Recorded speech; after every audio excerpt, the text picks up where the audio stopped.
Hello students, कैसे हैं सभी। देखिएगा बेटा, आज अपन को पढ़ना है चैप्टर 3। कौन सा? धारा विद्युत का कौन सा पार्ट पढ़ना है? Part B. कौन सा पार्ट पढ़ना है बेटा? पार्ट बी पढ़ना है अपन को। इस पार्ट बी का नाम क्या है? आप कहोगे सर पार्ट ए का क्या नाम था? देखिएगा बेटा, अपन ने अध्याय 3 के जो चैप्टर 3 था उसके 3 पार्ट किए हैं। एक का नाम रखा है प्रतिरोध, और हिंदी नाम है उसका क्या है, इंग्लिश नाम क्या है उसका? रेजिस्टेंस। उसके बाद इसका दूसरा पार्ट कौन सा है बेटा? विद्युत सेल। विद्युत सेल को इंग्लिश में क्या बोलते हैं? Electric cell.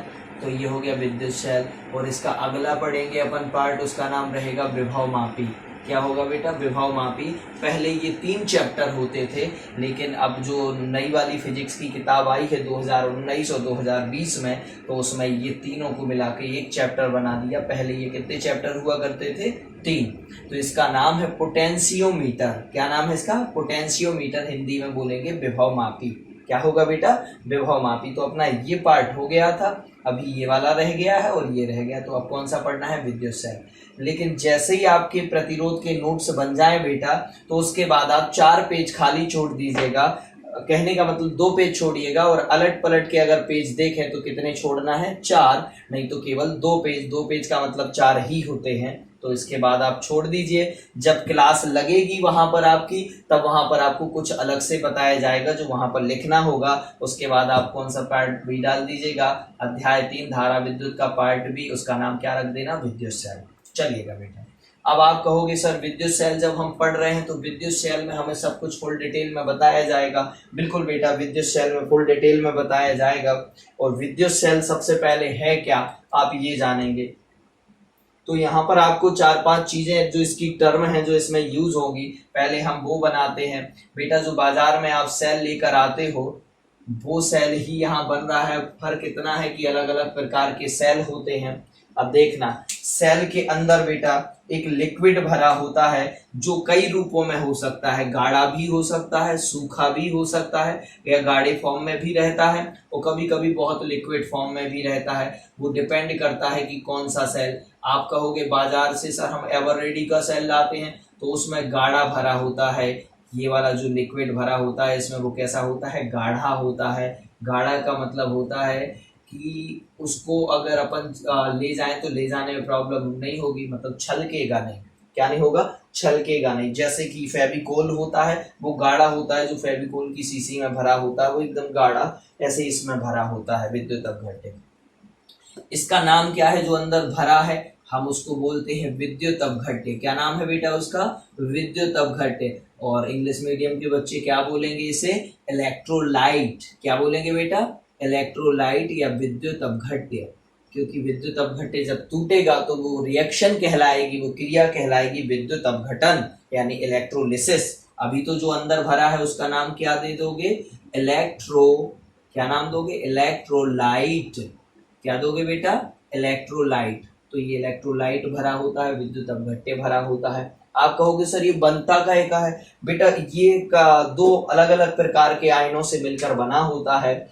या ये कहें हम, जैसे कि अगर इस बर्तन में शुद्ध जल भरा है, शुद्ध जल बिल्कुल डिस्टिल्ड वाटर भरा है, और उसमें हम कुछ बूंदे काहे की डाल दें? नमक की डाल दें, NaCl की डाल दें। काहे की? सोडियम क्लोराइड NaCl की डाल दें, नमक की कुछ वो कण डाल दें, तो इसमें टूट जाएंगे और टूट के इसका अपघटन हो जाएगा। तो अपन उसे नाम क्या दे देंगे फिर? इलेक्ट्रोलाइट। तो इलेक्ट्रोलाइट ऐसे बनता है, अलग अलग प्रकार का होता है। जैसे इसके अंदर अगर इलेक्ट्रोलाइट भरा है, मान के चलो NaCl, या NaCl नहीं तो क्या भरा है? जैसे H2SO4 भरा है, या HCl भरा है। बात समझ रहे हैं कि नहीं? तो ऐसे करके इसके अंदर कोई भी, जैसे ये विद्युत अपघट्य मैंने क्या ले लिया है? सल्फ्यूरिक अम्ल। अब ये सल्फ्यूरिक अम्ल जो हमने ले लिया है, H2SO4 ले लिया है, तो बेटा ये कहलाता है विद्युत अपघट्य। तो ये विद्युत अपघट्य मैंने इसमें भर दिया। आप कहोगे सर ये काले कलर से जो बर्तन बना है, बेटा इसका नाम याद रखना, इसके नाम में बड़ी कंफ्यूजन है। इसका नाम है वोल्टामीटर। बिल्कुल, वोल्टामीटर। आप कहोगे टा में आ की मत रटा। बिल्कुल बेटा, VOLTA। देखो टी नहीं कहा हमने, वोल्टा। फिर क्या लिखा? मीटर। वोल्टामीटर। इस पात्र का नाम, इस बर्तन का नाम जिसके अंदर विद्युत अपघट्य भरा होता है और विद्युत अपघटन की क्रिया होती है, यानी इलेक्ट्रोलिसिस की रिएक्शन होती है। कौन सी रिएक्शन होती है? इलेक्ट्रोलिसिस।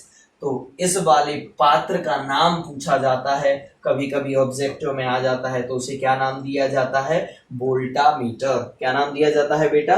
वोल्टामीटर। अब देखना बेटा, इसमें क्या होती हैं, दो अलग अलग धातु की छड़ें डली होती हैं। जैसे एक मैंने जस्ते की डाल दी, जस्ते की जिंक की छड़ डाल दी, और एक छड़ इसमें काय की डाल दी? आयरन की डाल दी। काय की डाल दी बेटा? आयरन की छड़ डाल दी मैंने इसमें। देखो, एक डाल दी जस्ते की और एक काय की डाल दी? ये आयरन की डाल दी। ये जिंक की है और ये आयरन की है। तो बेटा देखो क्या होता है कि जैसे ये H2SO4 भरा है, तो इसके अंदर जितना भी H2SO4 भरा है वो पूरा का पूरा अपघटित हो जाएगा, और ये 2H प्लस और SO4 डबल माइनस आयनों में टूट जाएगा। काय में टूट जाएगा? 2H प्लस और SO4 डबल माइनस आयन। ऐसे हजारों करोड़ों क्या बन जाएंगे? 2H प्लस आयन, और हजारों करोड़ों क्या बन जाएंगे? 12 SO4 डबल माइनस आयन। तो बेटा जैसे ही SO4 के सब वो इसकी तरफ चलने लगते आयरन की तरफ, तो देखिएगा सारे SO4 डबल माइनस इसकी सतह पर इकट्ठे हो जाते हैं, ऐसे पूरे के पूरे करोड़ों। और 2H प्लस पूरे के पूरे कहाँ पर आ जाते हैं? इधर आ जाते हैं। ये 2H प्लस इधर आ जाएंगे, तो जिसकी तरफ प्लस आयन आते हैं वो बन जाता है बेटा हमारा एनोड। क्या बन जाता है? एनोड। इंग्लिश में भी एनोड ही बोलते। एनोड का मतलब होता है प्लस। तो जितने प्लस आयन आते हैं इसकी तरफ, प्लस प्लस सारे आयन एक इलेक्ट्रोड पर आ जाते हैं। अच्छा, इनको क्या बोला जाता है? जो ये ग्रीन कलर के डले हैं इस विद्युत अपघट्य के अंदर, इसको बोला जाता है इलेक्ट्रोड। क्या नाम दिया जाता है? इलेक्ट्रोड। और इस इलेक्ट्रोड का नाम क्या है? एनोड। आप कहोगे एनोड क्यों? क्योंकि सारे धनात्मक आयन, सारे पॉजिटिव आयन काय की तरफ आए हैं? इस इलेक्ट्रोड की तरफ आए हैं, इसलिए इस इलेक्ट्रोड का नाम हमने क्या रखा? एनोड। और सारे के सारे SO4 माइनस, आप कहोगे सर H2SO4 जैसे इसमें आधा लीटर भरा, तो उसमें करोड़ों SO4 माइनस बन जाएंगे और करोड़ों 2H प्लस बन जाएंगे, जो लगातार गति करते रहते हैं, जिससे इनके बीच में धारा का प्रवाह लगातार बना रहता है। जब ये पूरे खत्म हो जाते हैं तो सेल क्या हो जाता है? खराब हो जाता है, और सेल को हम अलग कर देते हैं। तो कुछ सेल इस प्रकार से, सेलों के टाइप पढ़ेंगे बाद में। अब ये सारे SO4 माइनस, माइनस मतलब नेगेटिव आयन जाएंगे, और जहां नेगेटिव आयन जाते हैं वो बन जाता है बेटा आपका कैथोड। क्या बन जाता है? कैथोड। और कैथोड को मतलब होता है रेड वाला। कौन सा? रेड या माइनस वाला। फिर आप कहोगे सर जैसे हमें एक बल्ब जलाना है, तो बेटा एक यहाँ से वायर और एक यहाँ से वायर आएगा, तो सेल में देखते हैं एक ऊपर की तरफ और एक नीचे की तरफ, एक वायर के दोनों। जैसे ये हम वायर लेकर आए, ऐसे यहाँ पर एक बल्ब लगा है, ये बल्ब लगा, और इसके दो वायर होंगे, तो आप क्या करते हो? सेल की एक ऊपर टच कर लेते हो और एक नीचे, यानी कि एक पॉजिटिव में और एक नेगेटिव में टच कर देते हो।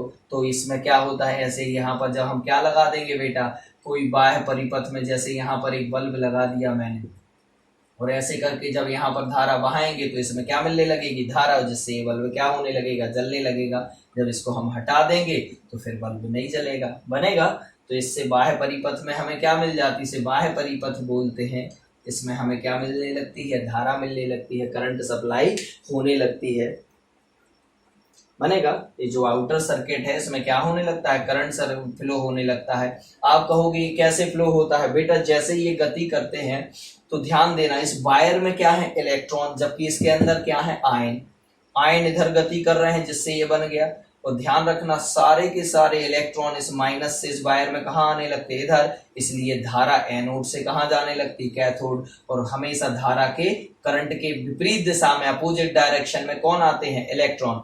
तो एनोड से कौन जाएगा? आप कहोगे सर एनोड मतलब धन, धन से धन जाएगा। धन मतलब क्या होती है? धारा इधर जाएगी, तो इलेक्ट्रॉन कहाँ जाएंगे? कैथोड से काय की तरफ आएंगे? एनोड की तरफ। ऐसा काय में होगा? बाह्य परिपथ में। और जबकि अंदर की तरफ क्या चलते हैं? आयन चलते हैं, बनेगा। तो क्वेश्चन क्या क्या आता है देखना। सबसे पहले ये बेटा सेल बना, सेल में ये क्या भरा हुआ है? आप कहोगे सर इलेक्ट्रोलाइट यानी विद्युत अपघट्य भरा है। मैंने कहा भैया जिस बर्तन में ये विद्युत अपघट्य भरा है उस बर्तन का नाम क्या है? तो आपने कहा सर वोल्टामीटर नाम है उसका। वोल्ट मीटर नहीं बेटा, एक वोल्ट मीटर अलग होता है, वोल्ट मीटर। ये अलग है। और टा में आ की मात्रा लगा देंगे तो ये बर्तन बन जाएगा, फिर उपकरण नहीं कहलाएगा, कोई डिवाइस नहीं, ये बर्तन बन जाएगा, ये पात्र बन जाएगा, बनेगा। तो इस बर्तन का नाम जिसमें विद्युत अपघटन की क्रिया होती है, आप कहोगे विद्युत अपघट्य का आयनों में टूटना विद्युत अपघटन कहलाता है। विद्युत अपघट्य, आप कहोगे H2SO4 क्या है सर? ये विद्युत अपघट्य है बेटा, ये क्या है? विद्युत अपघट्य। अब ये टूट गया तो विद्युत अपघटन कहलाएगा, इलेक्ट्रोलिसिस कहलाएगी, इलेक्ट्रोलाइट नहीं कहलाएगा। अब क्या कहलाएगी? इलेक्ट्रोलिसिस। और इलेक्ट्रोलिसिस में क्या बनेगा? 2H plus plus SO4 double minus, तो ऐसे 2H प्लस एवं SO4 double minus sulphate ion बनेंगे और हाइड्रोजन आयन बनेंगे, बनेगा।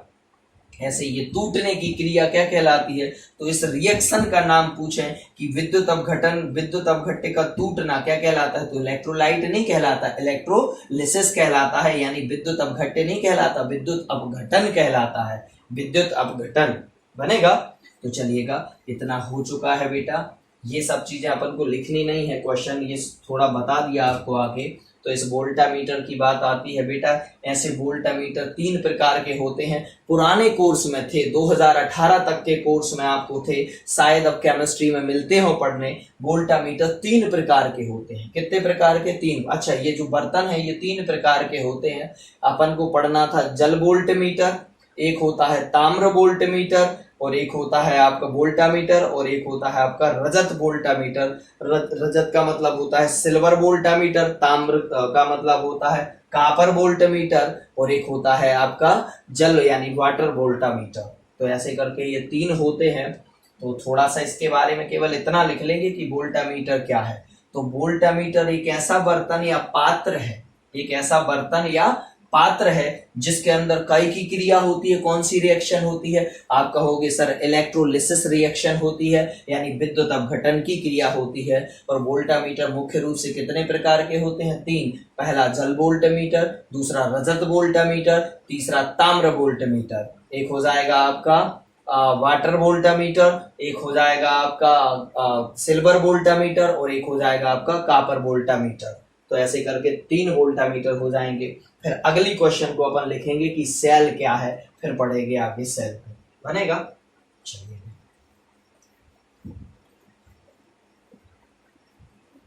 अच्छा, फिर एक अपन ऐसे डायग्राम बना लेंगे और उस डायग्राम में थोड़ा बहुत लिख देंगे बेटा। अब तो सेल भी आपके कोर्स में डिटेल में नहीं बचे, पुराने कोर्स में जरूर आपको सेल और वोल्टामीटर डिटेल में, आप उन कोर्स से हटा के थोड़ा और चीजें बढ़ा दी उसमें और वो पार्ट काट दिए हैं क्योंकि वो केमिस्ट्री में पढ़ते हो, ठीक है ना। चलिएगा, अब बेटा अपन को पढ़ना है वोल्टामीटर किसे कहते हैं, ये कितने प्रकार के होते हैं। क्या वोल्टामीटर किसे कहते हैं, ये कितने प्रकार के होते हैं? तो लिखेंगे वोल्टामीटर, सॉरी इस कलर से नहीं लिखते, थोड़ा अच्छा नहीं आता इससे। वोल्टामीटर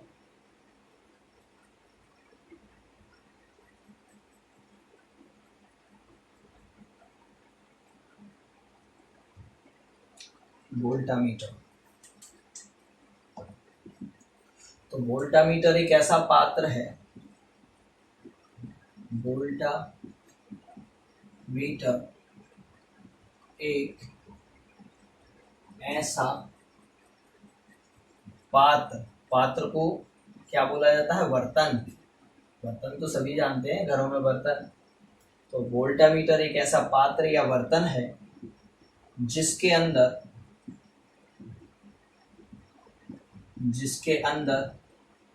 कौन सी रिएक्शन? इलेक्ट्रोलिसिस रिएक्शन, यानी विद्युत, जिसके अंदर विद्युत अपघटन, कौन सी बेटा? तो विद्युत अपघटन की क्रिया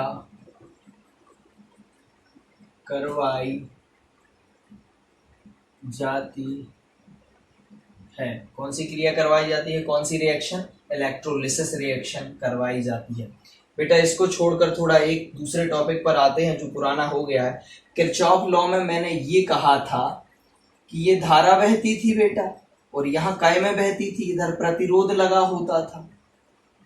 तो धारा को ऋणात्मक धनात्मक तो मैंने कहा ही नहीं कि लो, जैसे आप इस बंद परिपथ में चल रहे थे बी से, तो बी से कहाँ गए थे, सी पर, फिर काय पर, या बी से काय पर गए, पहले ए पर, फिर इधर, फिर इसका नाम दे दिया बी, सी, डी, ए, बी। अच्छा, कहाँ से चल रहे थे आप, चलना समझते हो ना, कि बी से कहाँ आ रहे हो, पहले सी पर, तो देखना ये चलना कहलाता है कि बी से काय पे चल रहे हो, सी पर। पहली तो ये बात कि ये चलना कहलाता कि बी से काय पे जा रहे हैं, सी पर। अब धारा को ऋणात्मक धनात्मक नहीं लेना, धारा और प्रतिरोध के गुणनफल को, इन दोनों को। तो यहां पर देखना धारा का निशान किस तरफ बना बेटा, इस तरफ बनाना, तो आप धारा की दिशा में चल रहे, और अगर उधर जैसे सी से बी जा रहे होते तो धारा की विपरीत दिशा में, तो धारा यहां चलना देखा जाता है। तो आई और R1 धारा और प्रतिरोध के गुणनफल को धनात्मक लेना है, कि धारा और प्रतिरोध के गुणनफल, कुछ बच्चे कहते धारा को धनात्मक ऋणात्मक, धारा को नहीं बेटा, धारा और प्रतिरोध के गुणनफल को धनात्मक लेना कि ऋणात्मक, ये निर्भर करता कि आप धारा की दिशा में जा रहे कि विपरीत दिशा में। देखो ये चिन्ह बना, जैसे हमने कहा बंद परिपथ के समय बी सी डी ए में, तो बी से कहाँ जा रहे, सी, पहले देखो बी से कहाँ गए, बी से कहाँ गए हैं, सी पर गए हैं, तो बी से सी पर गए हैं, तो I1 मिला और R1 मिला, तो दोनों का गुणा कर दिया, और इसे धन क्यों लिया हमने, धन इसलिए लिया है क्योंकि हम धारा की कहाँ चल रहे, दिशा में। समझ रहे कि नहीं। अब कौन मिलता है, एक चीज और मिलती है जिसका नाम होता है विद्युत वाहक बल। तो इसमें देखा जाता है विद्युत वाहक बल में कि आप ऋण से अगर कहाँ जा रहे हो, धन में, तो पहले कौन मिल गया, बैटरी का कौन सा सिरा, ऋण मिल गया। जबकि व्हीटस्टोन ब्रिज में विद्युत वाहक बल तो मैंने लगाया ही नहीं है परिपथ में, तो ये वहां मिला ही नहीं, तो आप पहले कौन मिला बाद में कौन मिला ये तो उसमें देखना ही नहीं है। वहां तो केवल क्या देखते हो, धारा की दिशा में चलना कि धारा की विपरीत दिशा में चलना, वहां केवल ये देखा जाता है। इसमें तो उसमें बैटरी है ही नहीं, उसमें बैटरी परिपथ में नीचे लगी होती है, उनमें खंडों में नहीं लगाई थी हमने, जबकि यहाँ खंडों में लगी है। तो आप कहोगे सर इधर E1 को क्या लोगे, तो बेटा इधर E1 को देखो हमने क्या लिया, माइनस, क्योंकि पहले कौन सा सिरा मिला, E, और E धारा तो नहीं है ना, E क्या है, विद्युत वाहक बल, EMF, electro moving force, electrical moving force. तो वहां पर बेटा वो विद्युत वाहक बल है। आया समझ में। कुछ बच्चे कह रहे थे धारा को ऋणात्मक धनात्मक, मैंने धारा को तो बोला ही नहीं बेटा, धारा और प्रतिरोध के गुणनफल को धन कब लेना है, जब आप धारा की दिशा में। आप कहो सर जैसे धारा का चिन्ह ऐसा लगा है, देखो किस तरफ दिख रहा है ना, इस तरफ लगा है, और हम यहाँ सी से अगर इधर जा रहे होते तो करते दोनों का गुणा, लेकिन चिन्ह कौन सा लगा देते, ऋण, क्योंकि हम धारा इधर आ रही और हम उधर जा रहे, तो इन दोनों के गुणनफल को। अब ध्यान देना, अगर बैटरी का ये धन सिरा पहले मिला होता ये ऋण, तो विद्युत वाहक बल को फिर पहले क्या मिल गया, इधर से आने पर धन, तो यहाँ पर विद्युत वाहक बल को क्या लेते, धनात्मक। आया समझ में, ये डाउट क्लियर कर दिया। कुछ बच्चे ने पूछा था, कोई बच्चा पूछ रहा था, तो आप ध्यान रखिएगा इस बात को। वापस आते हैं वोल्टामीटर पर। तो वोल्टामीटर एक ऐसा पात्र है जिसके अंदर कौन सी क्रिया करवाई जाती है, विद्युत अपघटन की क्रिया करवाई जाती है। और ये मुख्यतः कितने प्रकार के होते हैं, तो यहाँ पैराग्राफ चेंज करके लिख देंगे, ये मुख्यतः तीन, ये मेनली 3 टाइप्स के होते हैं, है ना। ये मुख्यतः 3 प्रकार के होते हैं, 3 प्रकार के होते हैं, ये मुख्यतः 3 प्रकार के होते हैं। पहला जल वोल्टमीटर, जल वोल्टामीटर, क्योंकि पात्र है, कोई डिवाइस नहीं है, कोई आपकी युक्ति नहीं है। वोल्टामीटर बर्तन है, उसमें जल भरा होता है, इसलिए इसका नाम है जल वोल्टामीटर। ये पहले डिटेल में होता था पढ़ने के लिए कि उसका डायग्राम बनाओ, रिएक्शन लिखो, सब कुछ होता था, अब वो नहीं है कोर्स में, केवल नाम अकेले पढ़ लो, जल वोल्टामीटर। अगला ताम्र वोल्टामीटर, ताम्र वोल्टामीटर। और बेटा फाइनल तीसरे नंबर का है रजत। रजत का मतलब होता है चांदी, सिल्वर। ये कापर वोल्टामीटर और ये आ जाएगा सिल्वर, सिल्वर मतलब रजत वोल्टामीटर। इसमें जो एक कैथोड एनोड में से एक लेते हैं, वो काय की लेते हैं, चांदी की लेते हैं, इसलिए इसका नाम क्या है, रजत वोल्टामीटर। इस क्वेश्चन को कॉपी स्क्रीनशॉट ले लीजिए सभी बच्चे। पहला क्वेश्चन हो जाएगा वोल्टामीटर किसे कहते हैं, ये कितने प्रकार के होते हैं। तो हमने लिखा वोल्टामीटर एक ऐसा पात्र है जिसके अंदर विद्युत अपघटन की क्रिया करवाई जाती है, इलेक्ट्रोलिसिस रिएक्शन करवाई जाती है, और ये मुख्यतः मेनली 3 टाइप्स के होते हैं। पहला जल वोल्टामीटर, दूसरा ताम्र वोल्टामीटर, और अगला आ जाएगा रजत वोल्टामीटर। बनेगा। चलिए इसको साफ करते हैं।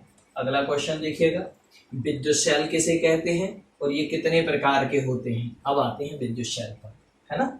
चलो, विद्युत शेल, इलेक्ट्रिक शेल, विद्युत शेल।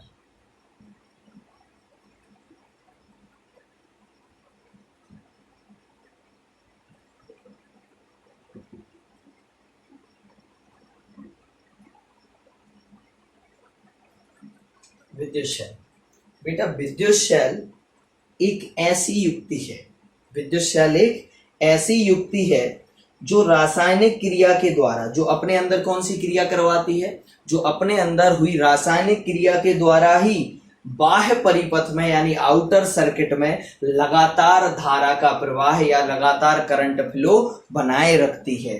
ध्यान रखना, ये हो गया आपका जैसे सेल, यहाँ सेल रखा और इस सेल में ये डले थे इलेक्ट्रोड, तो ये इलेक्ट्रोड की ऊपर लगे हुए हैं, इसके अंदर विद्युत अपघट्य भरा हुआ है।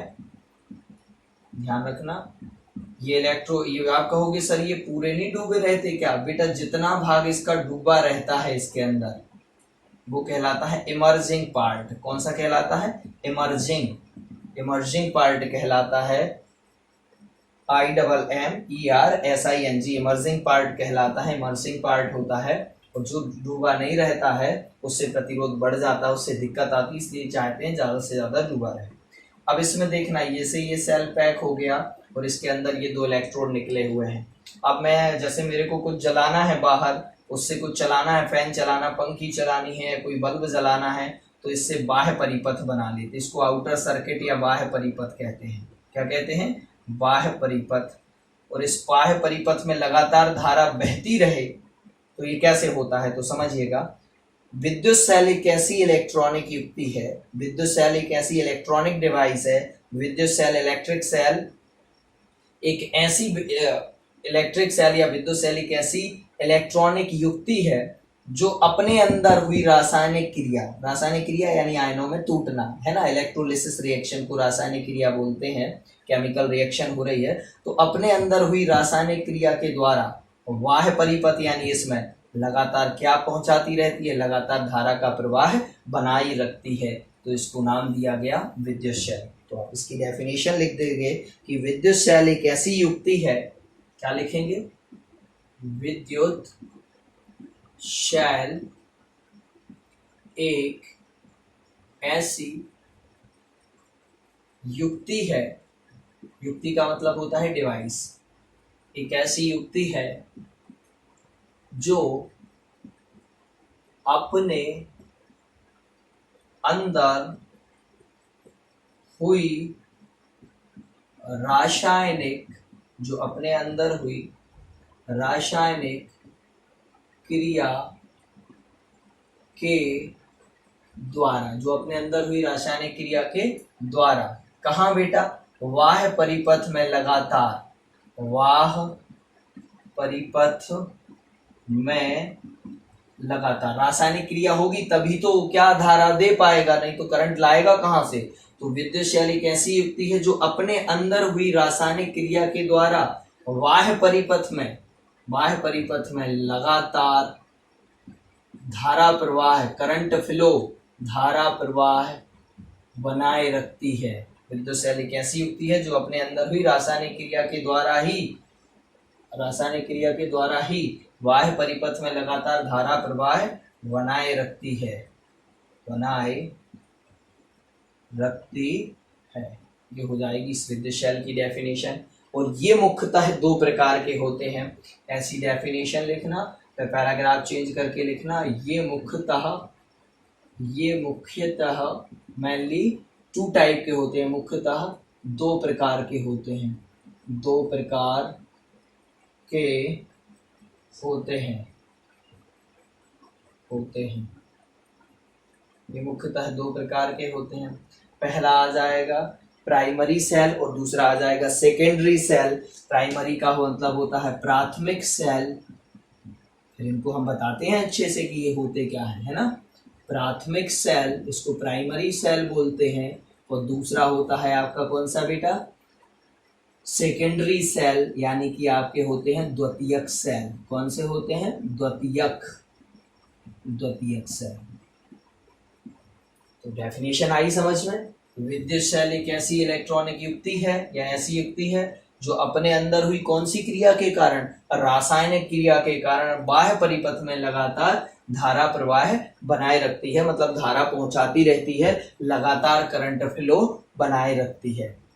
और जैसे ही रासायनिक क्रिया अंदर होना बंद हो जाएगी, रासायनिक क्रिया नहीं होगी, तो ये बाह्य परिपथ में करंट फ्लो नहीं कर पाएगा, मतलब वो समाप्त हो जाएगा, अर्थात सेल खराब हो जाएगा। ये कहें कि डिस्चार्ज हो जाएगा, निरावेशित हो जाएगा। अब वो डिपेंड करता है कि क्या वो वापस चार्ज होगा या नहीं होगा, इस हिसाब से सेल कितने प्रकार के बने, दो। तो ये मुख्यतः दो प्रकार के होते हैं। ये दो प्रकार बने क्यों, ये बने इसलिए कि कुछ सेल ऐसे होते हैं जो एक बार डिस्चार्ज हो जाएं तो उन्हें फेंक देते हैं, यानी कि उसको अपन वापस चार्ज नहीं कर सकते हैं। अगर वापस चार्ज करना है तो उसके अंदर का पूरा मटेरियल खोल के सब कुछ अलग करना पड़ेगा और नया डालना पड़ेगा। इससे अच्छा हम वो सेल ही क्या करते हैं, फेंक देते हैं। जैसे बाजार से लाया हुआ शुष्क सेल, बाजार से लाया हुआ ड्राई सेल एक ऐसा ही है जो ड्राई सेल लाते हैं आप बाजार से, आप कहेंगे कैसे, जैसे एवर रेडी का सेल, तो वो कैसा सेल होता है बेटा, ए वन टाइम यूज का होता है, यानी कि प्राथमिक सेल। आप कहोगे मतलब जो एक बार डिस्चार्ज हो जाए और वापस चार्ज ना कर पाओ तो वो क्या होगा, प्राइमरी सेल होगा। लेकिन जो डिस्चार्ज हो जाए और वापस चार्ज कर लो, जैसे मोबाइल की बैटरी, वो क्या है, द्वितीयक सेल है, वो सेकेंडरी सेल है। बेटा एक बार डिस्चार्ज हो जाती तो उसे फेंकते नहीं हैं, बल्कि हम उसे क्या करते हैं, वापस से क्या कर लेते हैं, चार्ज कर लेते हैं। यानी कि निरावेशित होने के बाद, निरावेशित, ना में छुटी की रा में आकी, निरावेशित अर्थात डिस्चार्ज होने के बाद उसे वापस आवेशित कर सकते हैं। आया समझ में, तो वो क्या हो जाएंगे, द्वितीयक सेल। तो अगला क्वेश्चन अपना रहेगा कि प्राथमिक सेल और द्वितीयक सेल को समझाइए। चलिए ये क्वेश्चन आप स्क्रीनशॉट लीजिए सभी बच्चे, जल्दी से स्क्रीनशॉट ले लीजिए इसका। अगला क्वेश्चन बताते हैं आपको। चलिए थर्ड क्वेश्चन है आपका, बेटा नोट्स साथ साथ में बनाते जाना सभी बच्चे। क्वेश्चन है कि explain primary cell and secondary cell, प्राथमिक सेल और द्वितीयक सेल को समझाइए, या प्राथमिक सेल और द्वितीयक सेल किसे कहते हैं, समझाइए।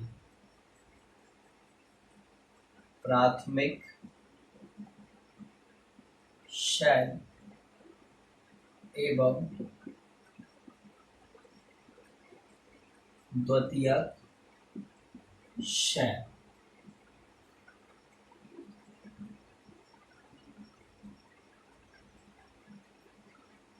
प्राइमरी एंड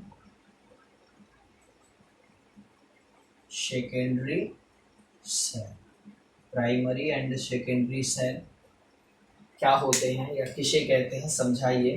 तो पहला हम लिखते हैं बेटा प्राथमिक, या इसी का नाम क्या है बेटा, प्राइमरी सेल, प्राइमरी सेल, प्राथमिक सेल है ना, ये हो गया प्राथमिक सेल। आप कहोगे सर प्राथमिक सेल क्या है, बेटा प्राथमिक सेल ऐसे सेल होते हैं जिन्हें एक बार डिस्चार्ज कर दो, डिस्चार्ज को हिंदी में क्या लिखोगे, निरावेशित, जिन्हें एक बार निरावेशित हो जाने के बाद पुनः आवेशित यानी पुनः चार्ज नहीं किया जा सकता है, प्राथमिक सेल कहलाते हैं। तो लिखेंगे ऐसे सेल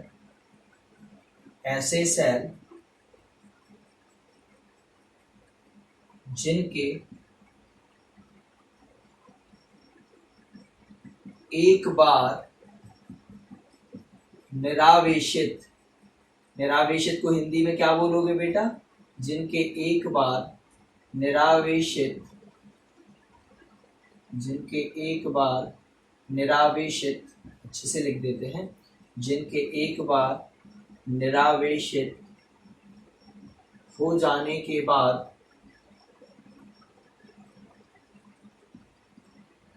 एक बार डिस्चार्ज हो जाने के बाद पुनः यानी फिर से, है ना, पुनः आवेशित मतलब चार्ज, आवेशित क्या किया जा सकता कि नहीं, नहीं किया जा सकता, आवेशित नहीं किया जा सकता, नहीं किया जा सकता है, कॉमा क्या कहलाते हैं, प्राथमिक सेल कहलाते हैं, प्राइमरी सेल, प्राथमिक सेल कहलाते हैं। उम्मीद करते हैं सबको समझ आ गया होगा। प्राथमिक सेल मतलब एक बार जैसे कि बाजार से लाया हुआ एक ऐसा सेल जो 5 रुपए 10 रुपए का लेकर आए, उसको आपने घड़ी में या किसी चीज़ में डाला, एक बार डिस्चार्ज होगा तो उसे फेंक दिया, उसे वापस चार्ज नहीं कर सकते, तो वो आपके प्राइमरी सेल होते हैं। आप कहोगे ये सर एक ही प्रकार का होता है, नहीं बेटा, ये कई प्रकार के होते हैं। पुराने कोर्स में इनको डिटेल में था, यानी 2-2 पेज के लगभग एक एक सेल समझाने पड़ते थे। अब वो कोर्स से ही हटा दिए, केवल इतना कहा है प्राथमिक और द्वितीय क्या होते हैं ये बताइए। तो हम थोड़ा फिर भी इसमें डिटेल में जाएंगे। देखिएगा, प्राथमिक सेल ऐसे सेल जिनके एक बार निरावेशित अर्थात डिस्चार्ज हो जाने के बाद उन्हें पुनः आवेशित, देखो ये लिखा था निरावेशित और ये लिखा था आवेशित, आवेशित मतलब चार्ज नहीं किया जा सकता, प्राथमिक सेल कहलाते हैं। जैसे एग्जाम्पल में लिख देना, जैसे कौन कौन से सेल बेटा प्राथमिक सेल है, जैसे देखना लैक्लांसी सेल, लैक्लांसी सेल नाम है बेटा, एक प्राथमिक सेल है लैक्लांसी सेल, कॉमा साइड केमिस्ट्री वाले सेल आपको पढ़ाएंगे। लैक्लांसी सेल है, डैनियल सेल है, ये प्रमाणिक सेल भी कहलाता है, डैनियल सेल है ना, डैनियल सेल। इसका एक और नाम है, क्या है, प्रमाणिक सेल। प्रयोगशाला में एग्जैक्ट रीडिंग लेनी होती है तो डैनियल सेल का प्रयोग डैनियल सेल कहलाता है। प्रमाणिक का मतलब होता है जो एक्सपेरिमेंटली प्रूव हो चुका हो, जो हमेशा एक जैसा काम करता हो, उसे प्रमाणिक सेल बोला जाता है, डैनियल सेल है। तो क्वेश्चन आता है कि कौन सा सेल प्रमाणिक सेल है, तो कौन सा सेल है, डैनियल सेल, क्योंकि इसका विद्युत वाहक बल यानी ईएमएफ काय में होता है, सेलों या बैटरियों में होता है बेटा, तो ईएमएफ काय का होता है, सेल का, और ध्यान रखिए इसका फिक्स होता है, वो ऊपर नीचे नहीं होता, बाकी सबका होता रहता है, इसलिए डैनियल सेल को प्रयोगशाला यानी कि लेबोरेटरी में उपयोग किया जाता है ना। तो ये भी प्राथमिक सेल है, लैक्लांसी सेल हो गया, डैनियल सेल हो गया, शुष्क सेल, कौन सा सेल बेटा, शुष्क सेल, जो आप एवर रेडी का खरीद के लाते हैं बाजार से, वो शुष्क सेल कहलाता है ना, शुष्क सेल हो गया। और एक और होता है बेटा साधारण बोल्टीय सेल, कौन सा, साधारण बोल्टीय सेल, साधारण बोल्टीय सेल। तो कितने हो गए, देखो कॉमा से सेपरेट कर देते हैं। पहला हो गया बेटा लैक्लांसी सेल, दूसरा हो गया डैनियल सेल या इसका नाम प्रमाणिक सेल, और तीसरा हो गया शुष्क सेल, और चौथा हो गया साधारण बोल्टीय सेल आदि। प्राइमरी सेल है मतलब प्राथमिक सेल है, आदि प्राथमिक सेल है। चलिए लिख लीजिएगा, इनको स्क्रीनशॉट ले लीजिए सभी बच्चे। अगला बताते हैं फिर आपको इसका दूसरा पार्ट, द्वितीयक सेल। साफ करते हैं हम इसको।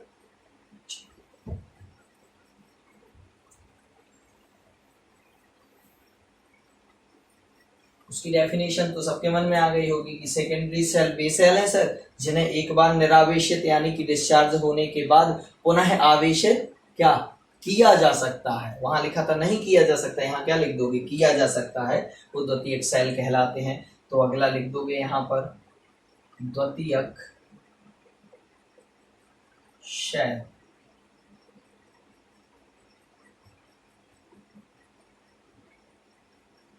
सेकेंडरी सेल, द्वितीयक सेल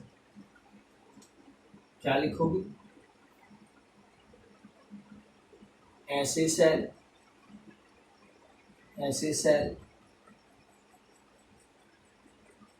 जिन है या जिनके एक बार निरावेशित हो जाने के बाद, या जिन है एक बार निरावेशित करने, डिस्चार्ज करने, एक बार निरावेशित करने के पश्चात पुनः, फिर से पुनः आवेशित किया जा सकता है, क्या कहलाते हैं? द्वितीयक सेल कहलाते हैं। किया जा सकता है द्वितीयक सेल, वापस चार्ज कर सकते हैं ना, द्वितीयक सेल कहलाते हैं,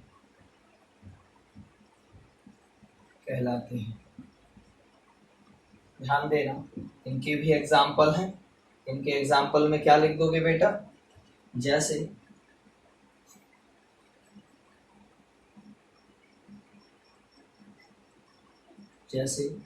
सीसा संचायक, नाम है उसका पूरा इतना, सीसा संचायक सेल, एक कॉमा, अच्छा इसका एक और नाम है क्षारीय संचायक सेल, सीसा संचायक या क्षारीय संचायक सेल, एक हुआ है। दूसरा अम्लीय संचायक,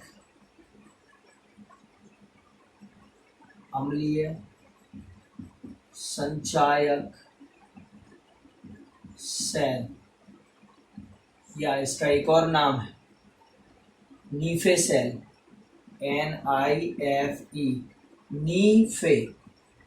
नीफे। आप कहोगे नीफे का मतलब निकिल फेरस सेल, नीफे सेल। या एक और नाम है इसका एडिसन सेल, वैज्ञानिक बल्ब थॉमस एल्वा एडिशन, नाम सुना है? बल्ब के आविष्कारक थे एडिसन सेल, उन्हीं ने इस सेल को बनाया था, इसलिए इसका नाम क्या है? Edison cell. तो पूछते हैं एडिशन सेल, तो निकिल फेरस सेल को ही कौन सा सेल कहा जाता है? NiFe cell. इसके अंदर जो विद्युत अपघट्य यानी कि इलेक्ट्रोलाइट भरा होता है वो अम्ल होता है, और यहाँ पर ये सीसा संचायक सेल में क्या होता है? क्षार होता है, इसलिए इसका नाम है क्षारीय संचायक सेल। बनेगा बेटा? चलिए इसको कर लीजिएगा, स्क्रीनशॉट ले लीजिए इसका, साफ करते हैं फिर इसको। ये हो गया बेटा सेल। और सीधा सा समझ लो, प्राइमरी सेल जो एक बार डिस्चार्ज हो जाए तो उन्हें फेंक दो, वापस चार्ज नहीं कर पाओगे तो वो आपके प्राइमरी हो जाएंगे। सेकेंडरी जो डिस्चार्ज हो जाए तो उन्हें वापस से क्या कर लो? चार्ज। जैसे मोबाइल की बैटरी क्या है? आप कहोगे सेकेंडरी, बार बार चार्ज हो जाती, सर डिस्चार्ज हो जाती, फिर चार्ज कर सकते हैं। और जो शुष्क सेल बाजार से लाते हैं वो कैसे होते हैं बेटा? वो प्राइमरी सेल होते हैं। साफ कर रहे हैं इसको।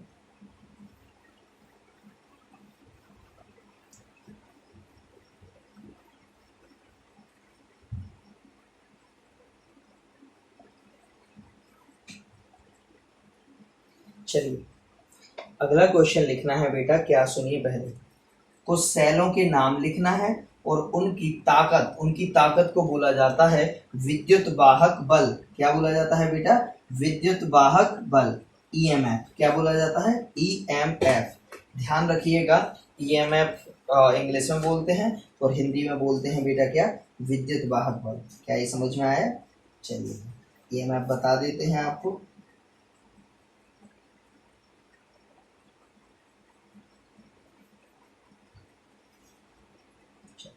एक तरफ आएगा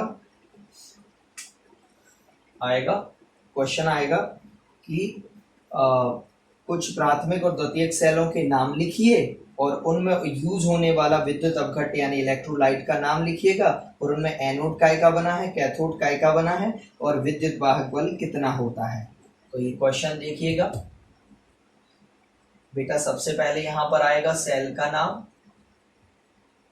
यहाँ आएगा सेल का नाम, फिर इसमें एनोड काय का होता है, कौन सी धातु का होता है? और यहाँ आएगा कैथोड का होता है, एक ऐसी टेबल बनेगी। और यहाँ विद्युत अपघट्य या इलेक्ट्रोलाइट कौन सा यूज कर रहे हैं आप, विद्युत अपघट्य या इलेक्ट्रोलाइट, विद्युत अपघट्य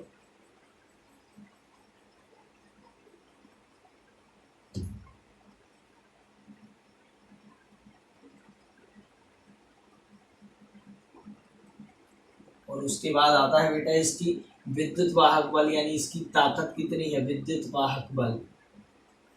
ये इधर कर लोगे तो केमिस्ट्री में नहीं करना पड़ेगा, फिर ऐसे करके ये टेबल बन जाएगी,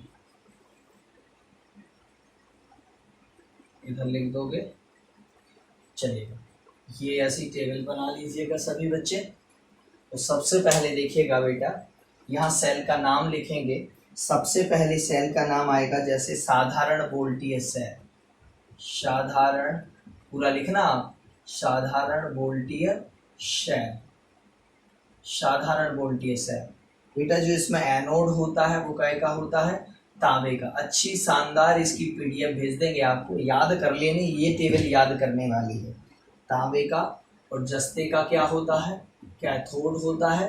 और विद्युत अपघट्य इसमें कौन सा भरा होता है बेटा, डाइल्यूट H2SO4, कंसंट्रेटेड नहीं, कौन सा, डाइल्यूट, तनु H2SO4, तनु बोलते हैं डाइल्यूट, डाइल्यूट H2SO4, तनु सल्फ्यूरिक अम्ल। और इसकी जो ताकत होती है वो होती है वोल्ट में, काय में होती है बेटा, वोल्ट में। कितने वोल्ट होती है, 1.08 वोल्ट, लेकिन कुछ बच्चे लिख देते हैं 1.8 वोल्ट।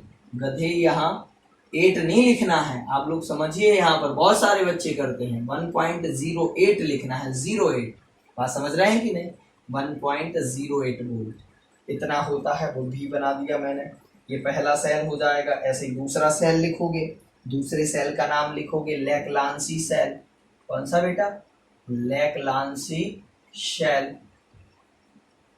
लेक्लांसी शेल। उसमें एनोड का बना होता है, 2 इलेक्ट्रोड डले होते हैं, तो एनोड बना होता है कार्बन का, और कैथोड बना होता है बेटा जस्ते का, पारालेपित जस्ता रहता है, उसके ऊपर क्या काय का लेप चढ़ा होता है, पारे का, लेड का, सॉरी पारे का चढ़ा होता है, मरकरी का, है ना। तो जस्ता, और उसमें जो घोल लेते हैं वो लेते हैं NH4Cl, ammonium chloride, ammonium chloride का लेते हैं। विद्युत अपघट्य पूछा जाता है कि क्वेश्चन आएगा लेक्लांसी सेल में इलेक्ट्रोलाइट कौन सा यूज करते हो, तो भरना होगा NH4Cl या अमोनियम क्लोराइड। और इसकी ताकत होती है 1.5 वोल्ट, यानी 1.5 वोल्ट होती है, 1.5, 1.5 वोल्ट होती है। तो बेटा इसकी लिख देंगे 1.5 वोल्ट होती है। ऐसे करके आपको करीब 6 से 7 की एक पीडीएफ आपको हम सेंड करेंगे। इसकी हम आपको क्या भेज देंगे बेटा, पीडीएफ, जो आपको क्या करनी है, याद करना है, आज के आज ही याद कर लेना, वीडियो देखते हुए याद करना है, बिल्कुल जैसे ही वीडियो फिनिश हो ये याद करने बैठ जाना उस सबके, ताकि मैं कभी भी पूछूं कि बेटा लेक्लांसी सेल में, आपके मन में आएगा सर एनोड का होता है, एनोड का कार्बन की छड़ होती है, कैथोड का। देखो जैसे ये डायग्राम बनाए लेक्लांसी का, तो लेक्लांसी में एक यहाँ इलेक्ट्रोड डला होगा, सो आप कहोगे सर ये वाला काय का ले लो, तो अभी देखो काय का कहा बेटा, कार्बन का। हम पूछें जस्ते का क्या ले लो, आप कहोगे कैथोड ले लो, तो ये जस्ते का ले लेंगे। इसके अंदर क्या भर दें, तो आप कहोगे सर NH4Cl भर दो, तो ये NH4Cl भर देंगे यहाँ पर, आया समझ में। और इसकी ताकत कितनी मिलेगी, तो 1.5 वोल्ट। तो ये याद कर लेना है, इसकी पीडीएफ हम आपको सेंड करेंगे, है ना। वैसे तो पूरे की करेंगे, लेकिन इसकी विशेष तौर पर कर देंगे, तो आपको आ जाएगा समझ में। तो जिनके पास किताब है, तो किताब में बहुत शानदार बनी हुई है। चलिए साफ करते हैं इसे, है ना। चलिए अगला क्वेश्चन, आज का लास्ट क्वेश्चन। फिर बेटा अपन पढ़ेंगे सेलों का आंतरिक प्रतिरोध, पढ़ने के बाद कल क्रम संयोजन पढ़ेंगे, उनके श्रेणी क्रम, समांतर क्रम सेलों के भी होते हैं, जैसे रेजिस्टेंस के थे, कैपेसिटर के थे, है ना, प्रतिरोधों के थे, संधारित्रों के थे, ऐसे इकाई के पढ़ने मिलेंगे आपको अब सेल, है ना। क्वेश्चन आता है बेटा अगला, अच्छे से सुनना। इसमें क्वेश्चन है कि सेल का आंतरिक प्रतिरोध क्या कहलाता है, या किसी सेल का जो आंतरिक प्रतिरोध होता है उससे आप क्या समझते हैं।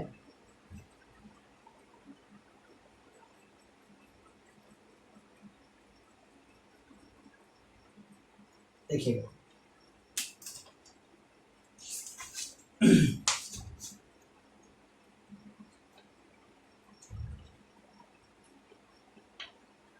जैसे बेटा ये सेल बना रहे हैं एक हम, ठीक है, कौन सा है आप ये मत पूछो, कोई भी एक सेल ले कि सर ये सेल बना है बस।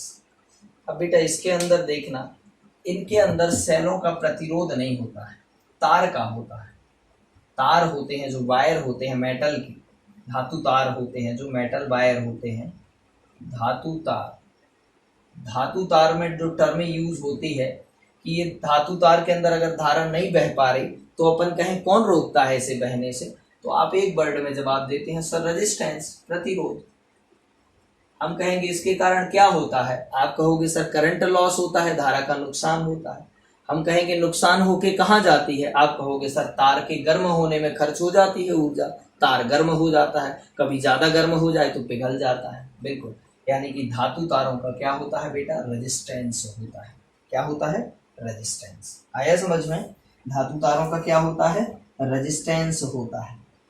अब देखिएगा, अगर बेटा धातु तार की जगह लिया जाए विद्युत अपघट्य, विद्युत यानी कि ये ओमीय चालक है और ये कौन सा है, अनोमीय, ये पता है ना, ये नॉन ओमिक है, अनोमीय विद्युत अपघट्य।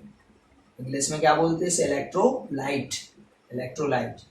इनमें बेटा प्रतिरोध नहीं होता है इनका, इनके प्रतिरोध को नाम दिया जाता है आंतरिक प्रतिरोध, इंटरनल रेजिस्टेंस, आंतरिक प्रतिरोध, प्रतिरोध। ये रेजिस्टेंस है, ये इंटरनल रेजिस्टेंस है। आप कहोगे जब भी ये कहाँ मिलेगा, ये मिलेगा सेलों में, काय में मिलेगा, सेल में। तो जब भी हम कहें सेल का क्या, तो आप कहोगे इंटरनल रेजिस्टेंस। हम कहेंगे वायर का क्या, जिससे सेल से बाहर जो धारा जा रही है उस वायर का क्या, तो आप कहोगे सर रेजिस्टेंस। जब भी आज के बाद गांठ बांध के रख लो कि सेल का क्या होता है, आंतरिक प्रतिरोध, या इंग्लिश में वाले बोलेंगे इंटरनल रेजिस्टेंस होता है, बनेगा। अब आप कहोगे सर ये प्रतिरोध तो हमें पता है कि किसी धातु तार में जब धारा बहती है और धारा प्रवाह के मार्ग में वही तार या वही धातु क्या डालती है, रुकावट डालती है, तो उसे धारा को बहने नहीं देती है, उसके बैरियर बनती है, तो वो धारा की फ्लो नहीं होने देती है, तो उसे क्या कहा जाता है, प्रतिरोध। ऐसे ही बेटा देखो, जब यहाँ पर क्या होता है, ऐसे करके क्या, ये दो इलेक्ट्रोड डले होते हैं ना इसके अंदर, ध्यान देना अच्छे से।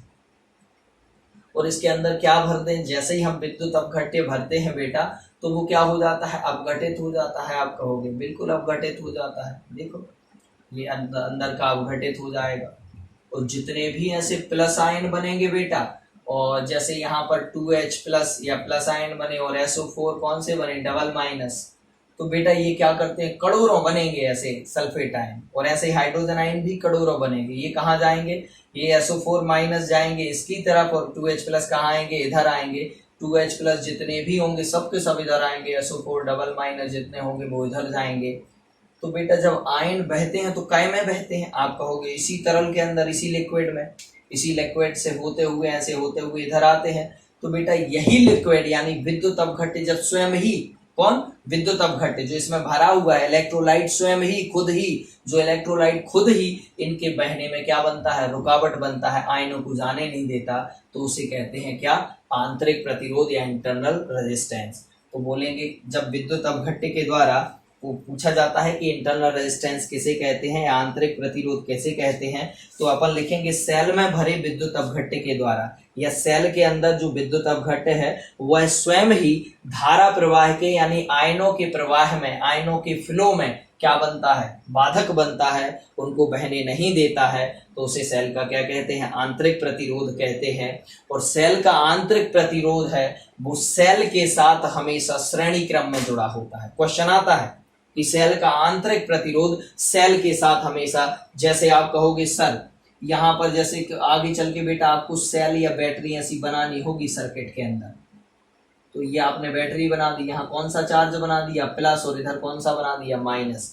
ध्यान देना बेटा, इसके साथ ही श्रेणी क्रम में यानी सीरीज में इसका इंटरनल रेजिस्टेंस भी जुड़ा होता है। आप कहोगे फिर बनाते क्यों नहीं है? बेटा ये चैप्टर चूंकि सेल है तो फुल डिटेल में पढ़ना है, तो यहाँ अपने ज्ञान को बताना पड़ेगा कि हर एक सेल का क्या होता है आंतरिक प्रतिरोध, जो उसके साथ किस में जुड़ा होता है, सीरीज में यानी कि श्रेणी क्रम में जुड़ा होता है। नीचे नहीं जुड़ा होता है, श्रेणी क्रम उसी लाइन में जुड़ा होता है।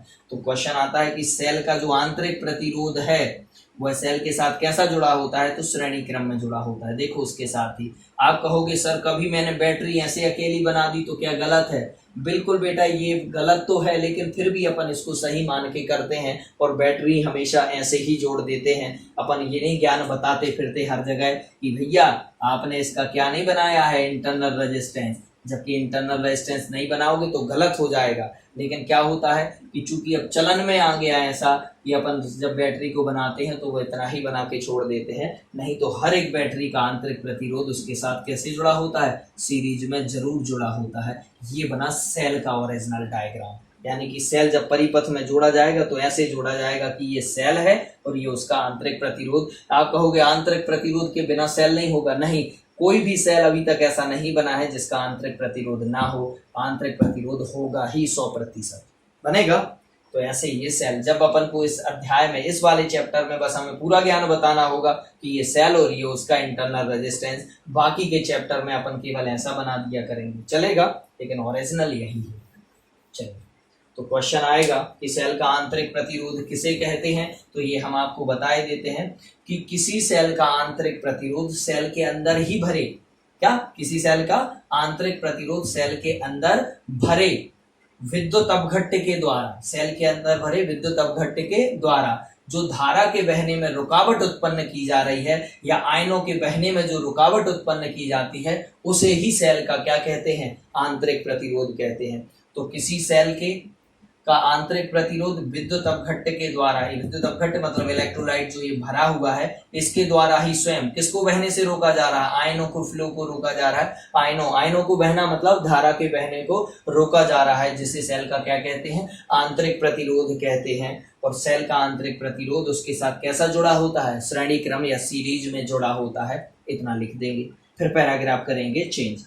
आप कहोगे सर इस प्रतिरोध के कारण क्या होता है? तो पैराग्राफ चेंज करके लिखना है कि इस प्रतिरोध के कारण सेल द्वारा ली गई या सेल द्वारा उत्पन्न की गई जो ऊर्जा होती है उसका कुछ भाग अंदर ही काय के रूप में नष्ट हो जाता है? ऊष्मा के रूप में। तो ध्यान रखना, जब सेल का बहुत ज्यादा उपयोग किया जाता तो सेल क्या हो जाता है? गर्म हो जाता, क्योंकि इसके अंदर क्या हो रही है? रुकावट के कारण ऊर्जा का क्या हो रहा है? नुकसान। कहाँ हो रहा है? सेल के अंदर ही हो रहा है। इसलिए सेल से जब धारा लेते हैं तो सेल क्या हो जाता है बेटा?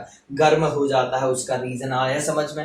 अब कोई पूछे सेल ये गर्म क्यों हो रहा है, आप कहना किसी से, कोई पूछे कि सेल से जब अपन उपयोग कर रहे होते हैं तो टॉर्च गर्म क्यों हो जाती है? टॉर्च मतलब अंदर के सेल जो डले हुए हैं वो गर्म क्यों हो जाते हैं? तो बेटा सेल के अंदर कौन सी रिएक्शन हो गई? आप कहोगे इलेक्ट्रोलिसिस यानी विद्युत अपघटन। आयन कहाँ जा रहे हैं? इधर जा रहे हैं, उधर जा रहे हैं। उनको बहने से कौन रोक रहा है? उसके अंदर भरा हुआ वो विद्युत अपघट्य स्वयं ही क्या कर रहा है? वो खुद ही रोक रहा है। अपने ही जो आयन है, कहने का मतलब अपने ही जो बच्चे हैं, क्योंकि इसके बच्चे ही कहलाए एक प्रकार से, तो अपने जो आयनों में टूटा है उन्हीं को बहने से क्या कर रहा है? ये रोक रहा है, जिससे ऊर्जा का क्या हो रहा है? नुकसान हो रहा है, ऊर्जा एनर्जी लॉस हो रहा है। और एनर्जी लॉस होने के कारण ये सेल क्या हो रहा है? गर्म हो रहा है। और ये सेल का जो ये गर्म होना, इसे क्या कहते हैं? सेल का इंटरनल रेजिस्टेंस। तो कभी कभी शॉर्ट फॉर्म में कहते हैं कि सेल गर्म क्यों हो रहा है, तो बोल देंगे इंटरनल रेजिस्टेंस के कारण। इंटरनल रेजिस्टेंस क्या होता है? आयनों को बहने से रोकना या और विद्युत ऊर्जा का क्या होना? नुकसान होना, वो इंटरनल रेजिस्टेंस होता है। तो बेटा यहाँ तक का आपको अभी कॉपी कर लेना है, इसकी आपको पीडीएफ मिल जाएगी। आया समझ में? चलिएगा, कल बेटा आपको अगले क्वेश्चंस करवाएंगे। करीब 2-3 दिन में आपका ये वाला पार्ट खत्म हो जाएगा, फिर 2-3 दिन उसमें लगेंगे। ऐसे करके ये चैप्टर आपका फिनिश। बहुत बड़ा चैप्टर था ये भी, और एक ऐसा ही चैप्टर 9 मिलेगा आपको। चलिए, थैंक यू।